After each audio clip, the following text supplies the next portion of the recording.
Insurance for all by 2047।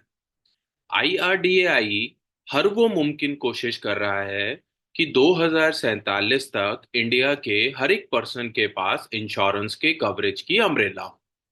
और इसी क्रम में आईआरडीएआई हर वो भरसक प्रयास भी कर रहा है कि उपभोक्ताओं को, कंज्यूमर को कॉन्फिडेंस दिलाया जाए इंश्योरेंस के ऊपर। इसी क्रम में आज हम बात करने वाले हैं master circular on health insurance business, जो कि इशू किया गया था 29 मई 2024 को।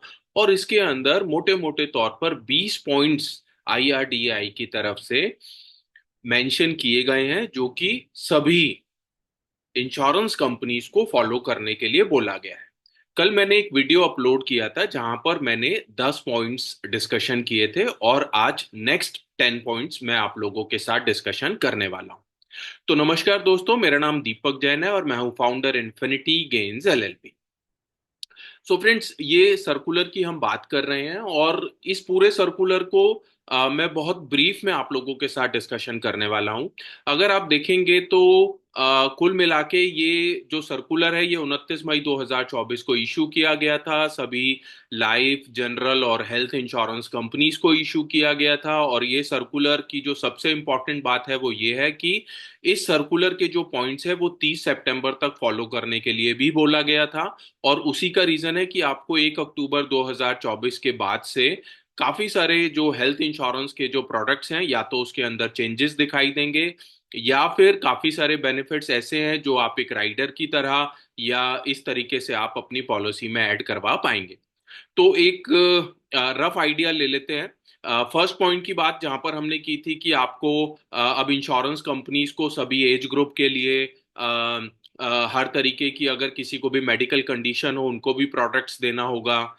सभी हॉस्पिटल्स के अंदर जो कैशलेस फैसिलिटी है वो प्रोवाइड अब करानी होगी। प्रोडक्ट्स की हमने बात की थी कि किस तरीके से अब रोबोटिक सर्जरीज जो है उसको भी अब इंश्योरेंस कंपनीज को अपने प्रोडक्ट में ऐड करना होगा। थर्ड पॉइंट पर हमने बात की थी कि किस तरीके से अगर कोई भी चेंजेस होते हैं प्रोडक्ट में, तो ये जो सारे लॉज हैं इन लॉज को फॉलो करते हुए ही प्रोडक्ट के अंदर चेंजेस करने होंगे। कस्टमर इंफॉर्मेशन शीट की बात हमने की थी, जहां पर कि 1 या 2 पेजेस के अंदर आपको अपनी पॉलिसी का पूरा ब्रीफ डिस्कशन मिल जाएगा। फ्री लुक पीरियड की हमने बात की थी, जहां पर अब फ्री लुक पीरियड बढ़ाकर 15 दिन से 30 दिन कर दिया गया है। अब अगर आप अपनी पॉलिसी रिसीव होने के बाद 30 दिन तक अगर चाहते हैं आपको पूरा पैसा वापस मिल जाए, पॉलिसी कैंसिल हो जाए, तो इसको फ्री लुक पीरियड बोलते हैं। इंडेमनिटी पॉलिसी के कैंसिलेशन को लेकर यहाँ पर कंडीशन दिया हुआ है कि 7 डेज के अंदर अंदर अगर आप रिक्वेस्ट देते हैं तो आपकी पॉलिसी कैंसिल होकर आपको रिफंड मिल जाएगा। नॉमिनेशन ये अब आईआरडीआई की तरफ से सभी हेल्थ इंश्योरेंस पॉलिसीज में मैंडेटरी कर दिया गया है, सो दैट कि अगर प्रपोजर की डेथ होती है तो नॉमिनी को जो क्लेम अमाउंट है वो पे किया जा सके। ग्रेस पीरियड की हमने बात की थी कि 30 डेज का जो ग्रेस पीरियड होता है हेल्थ इंश्योरेंस पॉलिसी के अंदर, और जहां पर भी अगर ग्रेस पीरियड जो है वो इंस्टॉलमेंट वाली पॉलिसीज अगर चल रही हैं, तो वहां पर जो ग्रेस पीरियड के अंदर भी जो कवरेज है वो एप्लीकेबल रहेगा। 10th पॉइंट पर हमने बात की थी renewal of health insurance policy. यहाँ पर ये था कि अब इंश्योरेंस कंपनी आपके पॉलिसी को रिन्यूअल को मना नहीं कर सकती, चाहे उसमें क्लेम ही क्यों ना हो, और क्लेम की वजह से कोई लोडिंग वगैरह भी नहीं लगा सकती। इस तरीके से renewal of health insurance policy की हमने बात की थी। सो फ्रेंड्स, हमने अभी तक एक ओवरव्यू डिस्कशन किया जहां पर 10 पॉइंट्स ऐसे हैं जो कि आईआरडीआई ने अभी तक फॉलो करने के लिए जो आईआरडीआई की तरफ से सभी इंश्योरेंस कंपनीज को बोला गया है। अगर अभी तक के ये 10 पॉइंट्स की मैं बात करूं तो कुल मिलाकर हम ये कह सकते हैं कि कंज्यूमर के फेवर की बात आईआरडीआई ने इस पूरे सर्कुलर के अंदर की है।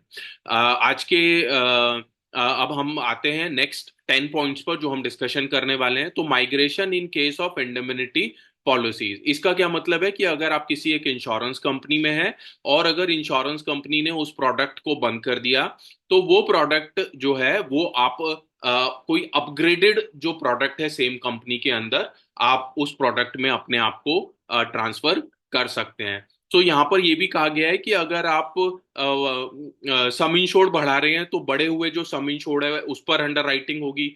बाकी अगर और कोई भी अगर वेटिंग पीरियड है किसी भी प्रकार का तो वो पूरी तरीके से क्लाइंट को उसका बेनिफिट मिलेगा।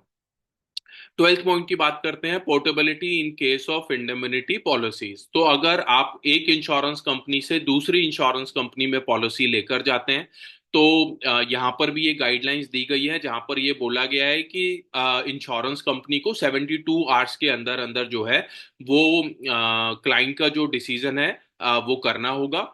और इसके साथ साथ ये भी यहाँ पर गाइडलाइंस दी गई हैं कि insurance information bureau of India, ये एक पोर्टल है, उस पोर्टल के ऊपर जो एग्जिस्टिंग इंश्योरर है, इंश्योरेंस कंपनी है, उसको क्लाइंट की जो सारी क्लेम रिलेटेड जो डिटेल्स हैं वो भी यहाँ पर अपडेट करनी होगी। तो कुल मिलाकर यहाँ पर भी क्लाइंट के बेनिफिट की बात की गई है कि किसी भी तरीके से क्लाइंट को जो है वो उसकी पोर्टेबिलिटी का नुकसान ना हो। देन बात करते हैं policy claim can not be contested. तो यहाँ पर इस पॉइंट के अंदर बात की गई है मोराटोरियम पीरियड की, और मोराटोरियम पीरियड की अगर बात करूं तो 1 अप्रैल 2024 से पहले ये समय सीमा जो थी वो 8 साल थी। 8 साल का भी मतलब ये था कि एक ही इंश्योरेंस कंपनी में 8 साल होना जरूरी था, बट 1 अप्रैल 2024 के बाद से ये कंडीशन जो है वो 5 साल कर दी गई है। और 5 साल में भी आपको ये बेनिफिट मिलता है कि अगर आप अलग अलग इंश्योरेंस कंपनीज में भी पॉलिसी चला चुके हैं तो भी ये पूरे 5 साल जो है वो काउंट करेंगे। तो ओवरऑल मोराटोरियम पीरियड के ऊपर मैंने बहुत डिटेल में वीडियो बना रखा है, आप उसको यूट्यूब चैनल पर चेक कर सकते हैं। नो क्लेम बोनस की बात करते हैं। यहाँ पर जो गाइडलाइंस दी गई हैं वो ये दी गई हैं कि जहाँ पर भी अगर आपका नो क्लेम बोनस होता है, यानी कि अगर कोई भी क्लेम फ्री ईयर है तो वहां पर सम इंश्योर्ड के साथ साथ जो आपका बोनस बनता है वो आप क्लाइंट को दे सकते हैं। चाहे तो वो आप सम इंश्योर्ड बढ़ाने के अकॉर्डिंगली दे सकते हैं, या फिर अगर आप चाहते हैं तो प्रीमियम के अंदर डिस्काउंट की तरीके से भी आप क्लाइंट को ये ऑप्शन दे सकते हैं। अप्रूवल फॉर कैशलेस फैसिलिटी की बात करते हैं। यहाँ पर कैशलेस एवरीवेयर का भी जो कॉन्सेप्ट है वो भी आईआरडीआई की तरफ से सभी इंश्योरेंस कंपनीज को फॉलो करने के लिए बोला गया है।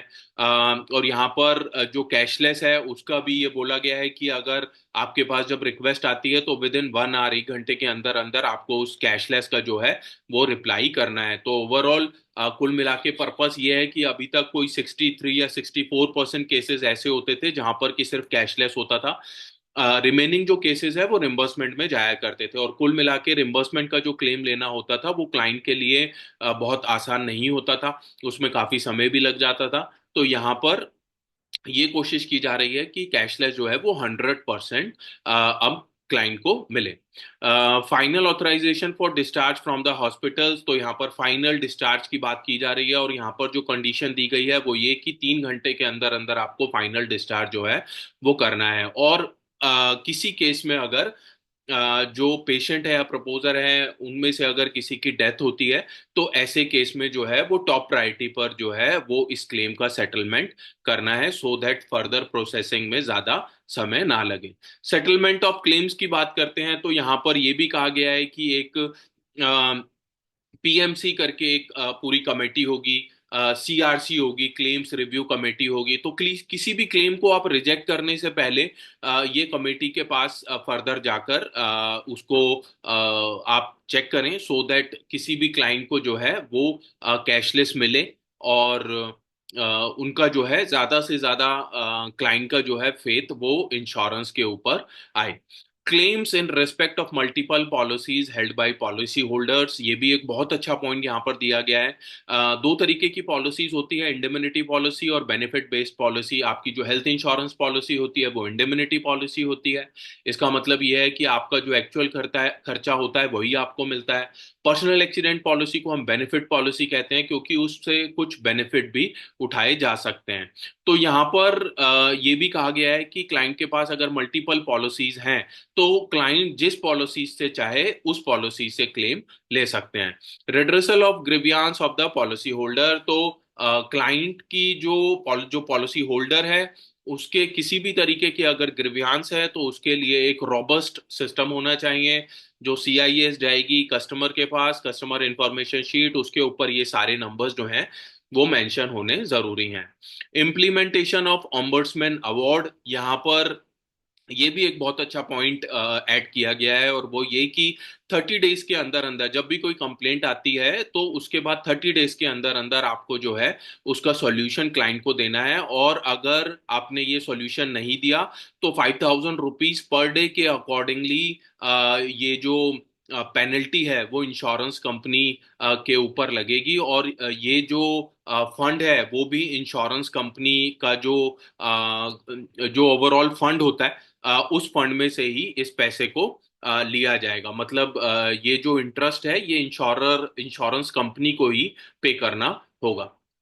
तो फ्रेंड्स, कल मैंने एक वीडियो अपलोड किया था जहां पर मैंने 10 पॉइंट्स डिस्कशन किए थे।